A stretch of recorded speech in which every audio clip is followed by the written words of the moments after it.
Asia কাপে সাইফ হাসান 4 ইনিংসে করেছেন মোট 178 রান, যা বাংলাদেশ দলের ব্যাটারদের মধ্যে সর্বোচ্চ।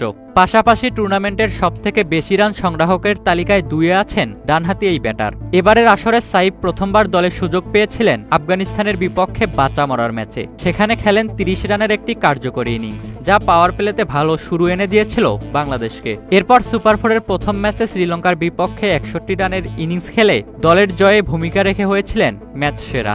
ভারতের বিপক্ষেও খেলেছেন 69 রানের লড়াকু ইনিংস। তবে পাকিস্তান ম্যাচে আউট হয়েছেন 18 রান করেই। আর তাই পাকিস্তানের সাবেক অধিনায়ক মিসবাউল হক বলছেন, ইনফর্ম এই ব্যাটার দ্রুত আউট হওয়ায় ম্যাচ সেখানেই হেরে গেছে বাংলাদেশ। সাথে দায়ী করেছেন টাইগারদের বাজে ফিল্ডিংকেও।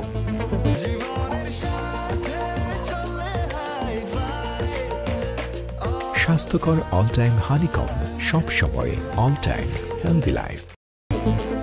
এবারের আসরে 44.50 গড়ে রান করেছেন সাইফ। তার ইম্প্যাক্টফুল ইনিংসগুলো বাংলাদেশের জন্য কার্যকরী ছিল, মিসবাহ উল্লেখ করেছেন সেটাই। জানিয়েছেন এই ব্যাটার রান করেছিলেন গত 2 ম্যাচেও।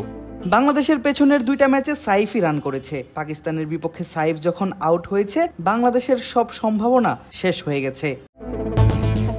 ভারতের বিপক্ষে খেলা সাইফের ইনিংসের প্রসঙ্গ টেনে মিসবাহ বলেন, পাকিস্তানের বিপক্ষে রান করতে কষ্ট হয়েছিল সাইফের। এই ব্যাটারকে হারিস আউট করার পর বিপদে পড়ে বাংলাদেশ।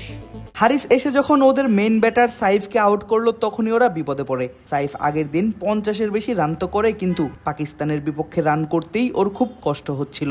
বাংলাদেশের আত্মবিশ্বাস ওখানেই চাপা পড়ে। বাংলাদেশ দলের লোয়ার অর্ডার ব্যাটাররা রান পাচ্ছেন না, এমনটাই জানিয়েছেন মিসবাহ। টুর্নামেন্টে আমাদেরও শুরুতে আউট হচ্ছে, বাংলাদেশের হচ্ছে, কিন্তু পার্থক্য আছে। আমাদের নিচের দিকের ব্যাটাররা কিছুটা রান করেছে, আর ওদের ক্ষেত্রে এক হচ্ছে ওরা নতুন, এর উপর ওদের ফর্মও নেই। এই ম্যাচের গুরুত্বপূর্ণ মুহূর্তে বাংলাদেশ দলের খেলোয়াড়রা ক্যাচ ফেলেছে শাহিন আফ্রিদি ও মোহাম্মদ নওয়াজের। মিসবাহ বলেছেন, এই ক্যাচ মিস ভুগিয়েছে বাংলাদেশকে। ক্যাচ মিস বাংলাদেশকে ভুগিয়েছে। 50 রানে 5 উইকেট নিয়ে বোলাররা নিজেদের কাজ ভালোভাবেই করেছে, কিন্তু ফিল্ডাররা শাহিনের ক্যাচ ছাড়ে, প্রথম বলে নওয়াজের ক্যাচ ছাড়ে। এগুলো ধরতে পারলে পাকিস্তানের রান 100-110-এর বেশি হতো না। পাকিস্তানের বিপক্ষে ব্যাট হাতে সাইফ জ্বলে উঠলে আর ক্যাচগুলো ধরতে পারলে হয়তো ফলাফল ভিন্ন হলেও হতে পারত। তবে যাই হোক, এশিয়া কাপে এখন সবার নজর ভারত পাকিস্তান ফাইনাল ম্যাচের দিকেই। ইশতিয়াক মাহিন, ক্রিক ফ্রেন্জি।